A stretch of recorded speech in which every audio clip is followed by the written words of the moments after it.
أعوذ بالله من الشيطان الرجيم بسم الله الرحمن الرحيم درود شریف پڑھ لیجیے اللهم صل على محمد وعلى آل محمد كما صليت على إبراهيم وعلى آل إبراهيم إنك حميد مجيد اللهم بارك على محمد وعلى آل محمد كما باركت على إبراهيم وعلى آل إبراهيم إنك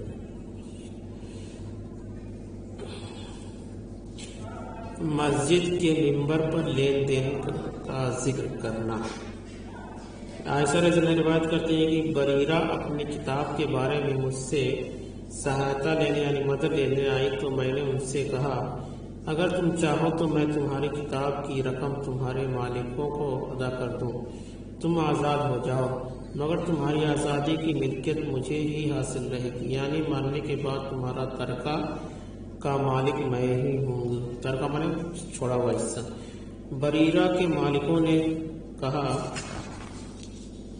کہ بریرہ کی آزادی کے بدلے میں باقی رقم آپ دے دیں۔ سفیان کبھی یوں کہتے ہیں کہ انہوں نے کہا کہ اگر آپ چاہیں تو بریرہ کی باقی رقم ادا کر دیں اور آزاد ہو جائیں، لیکن ولا کا حق ہمارا ہوگا، یعنی ان کے مرنے کے بعد ان کا جو ترکہ مجھے ہی ملے گا۔ عائشہ رضی اللہ فرماتی ہیں نبی کریم صلی اللہ علیہ وسلم جب تشریف لائے تو میں نے ساری گھٹنا یعنی سارے واقعہ کا آپ سے ذکر کیا تو آپ نے فرمایا کہ انہیں خرید کر آزاد کر دو اور ترکہ اسی کو ملے گا جو آزاد کرائے۔ پھر آپ نے ممبر پر چڑھ کر خطبہ دیا لوگوں کو کیا ہو گیا کہ ایسی شرطیں لگاتے ہیں جو اللہ کی کتاب میں نہیں ہیں، ایسی شرطیں جو اللہ کی کتاب میں نہ ہو ان کی کوئی اہمیت نہیں ہے اگرچہ 100 مرتبہ لگائیں۔ اس حدیث کو امام مالک نے بھی یحییٰ سے اور انہوں نے عمرہ سے کے واسطے بریرہ کی روایت کی ہے، لیکن اس میں ممبر پر چڑھنے کا ذکر نہیں ہے۔ امام علی بن مدینی بیان کرتے ہیں کہ میں نے یحییٰ بن سعید قطان عبد الوہاب سے سنا، ان دونوں نے یحییٰ بن سعید سے، انہوں نے عمرہ سے یہی روایت نقل کی ہے۔ ابو جعفر بن عون نے یحییٰ بن سعید سے یوں ہی نقل کیا ہے۔ میں نے عمرہ سے اور انہوں نے عائشہ رضی اللہ کو بیان کرتے ہوئے سنا۔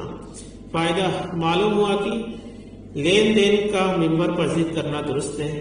یہ بھی معلوم ہوا کہ آزاد کرانے والے کا ہی ترکہ کا مالک ہوگا۔ کتابت یہ ہے کہ مالک کو اپنے غلام سے طے کر لے اگر تو اتنی رقم مجھے دے دے تو میں تو آزاد ہے۔ بریرہ نے کچھ رقم دے دی تھی اور باقی کے لیے عائشہ رضی اللہ کے پاس آئی تھی۔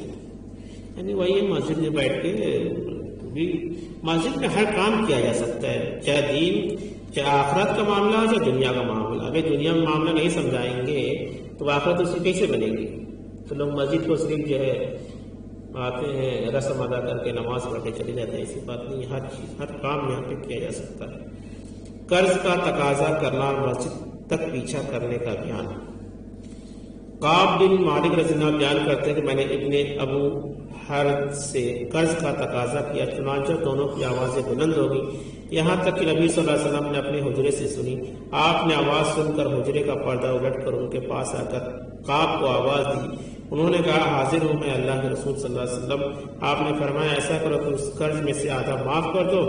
آپ نے ہاتھ کے اشارے سے آدھا کر کے بتایا۔ قعب نے کہا کہ آپ کا حکم سر آنکھوں پر اللہ کے رسول۔ آپ نے حد رد سے کہا اٹھ کر آدھا قرض ادا کر دو۔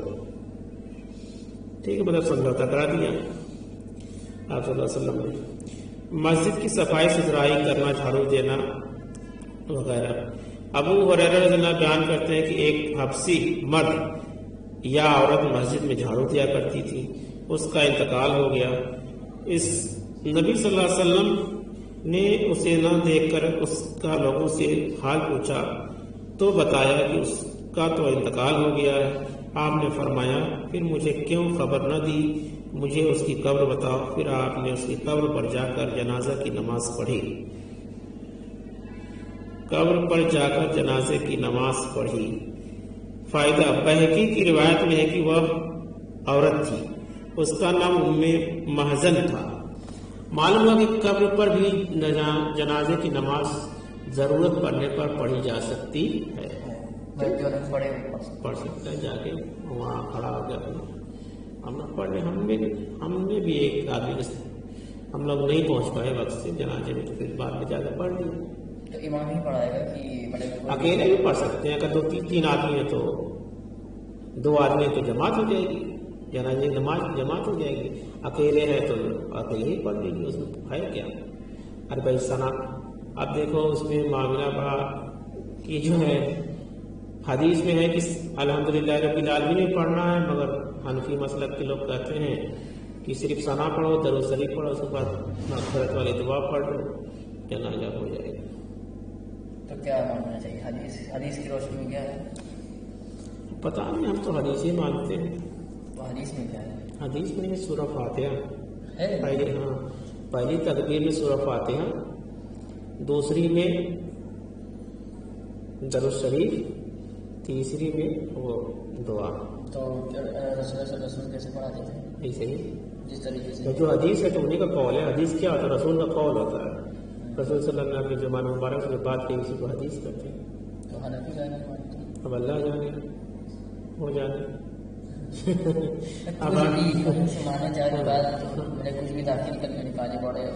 اب پتہ نہیں کوئی حدیث ہو سکتا ہے کہ ہو، تو حدیث ہو تو اس کو دکھانا چاہیے نا لوگوں کو، یہ دیکھو یہ بھی ثابت ہے دونوں۔ جیسے ایک بار ایک معاملہ ہمارے سامنے ہے، جیسے تکبیر جو کہی جاتی ہے 2 بار کہی جاتی ہے، تو اس میں جو ہے دونوں حدیث ہے، ایک احری بھی ہے دوہری بھی ہے، ٹھیک؟ جس کا تو تو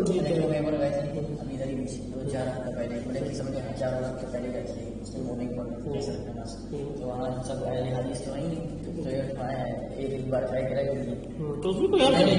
ہمیں پہلی بار ہم نے سنا ہے نماز نہیں تو ہم بتائیں دونوں ثابت ہیں، ہمیں یاد تھا چاہے ایک احری کا ہو چاہے دوہری کا، دونوں رسول طریقہ سے دونوں جائز کیسے؟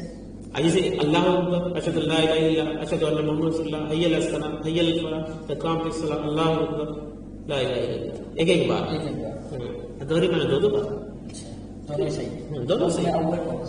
ارے دونوں اللہ کے رسول کا قول ہے، دونوں صحیح ہے، جس کا جو چاہے کرے، ٹھیک ہے؟ اس میں کوئی پھر جھگڑا ہو جائے گا کہ وہ کہے گا یہ افضل ہے، یہ دونوں اللہ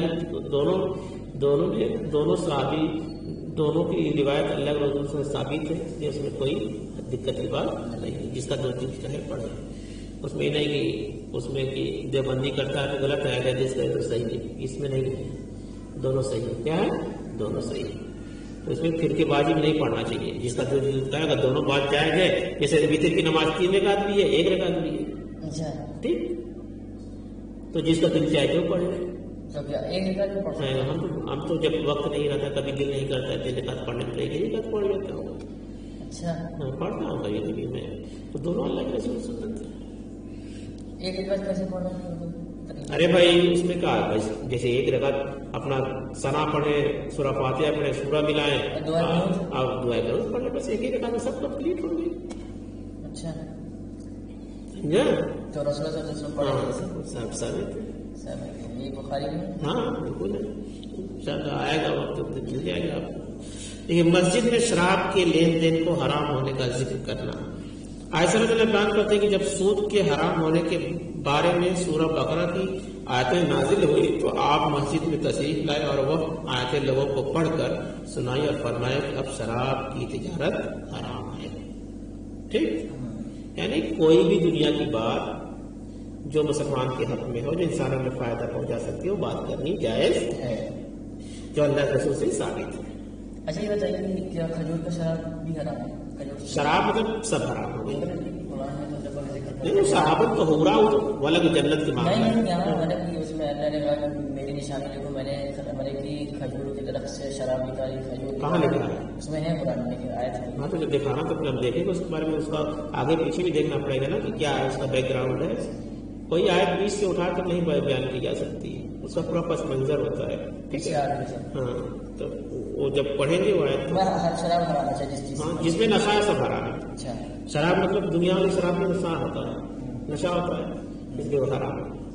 شراب تو ہر پینے والی چیز کو کہتے ہیں شراب عربی میں، تو ایسے تھوڑا پانی آبا تو حرام ہو جائے گا، مطلب جس میں نشہ ہوگا وہ حرام ہے۔